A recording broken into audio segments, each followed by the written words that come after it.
hemos llegado a San Feliu de Pallerols. ¿Hay alguien que se encuentre mal, que esté aquello de derrotado? No. Lo que hay es mucha hambre, ¿no? Sí. ¿Hambre y sed? Muy bien. ¿De justicia la sed, quizás? También, también. Bueno, a ver, un resumen, chicos, pararos un momento. Un resumen de esta caminata. A ver, aparte de que estás cansado, Robert, ¿qué es lo que dirías? ¿Qué te ha parecido el senderismo terapéutico, poniendo conciencia en la respiración y cómo andamos? A nivel de experiencia, bueno, como para mí no es nuevo, Porque eres alumno. es una muy buena manera de observar dónde te duele y por qué te duele. Ok. ¿Alguien más quiere comentar algo? Sakri, ¿tú lo has hecho por primera vez? Yo soy novata en esto.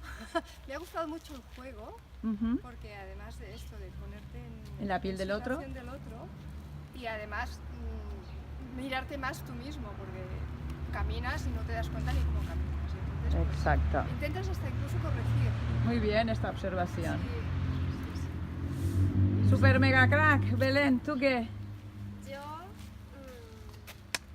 que tengo que trabajar mucho la paciencia Interesante esta observación. y estar frenándome para sentirme más. Bien, pas mal, ¿no? Parece que vamos a comer todos muy a gusto. ¿Y tú, Sonia? Jo personalment tenia ganes de natura i a mi m'ha servit per reconnectar amb la natura, que feia molt de temps que no sortia a caminar. Bien. I personalment m'ha agradat per això. Muy M'he bien. fixat en moltes coses. Muy bien. Per tu? Él tiene hambre, está claro. Es práctico y pragmático. Y a comer. A comer. ¿Y tú, Ana?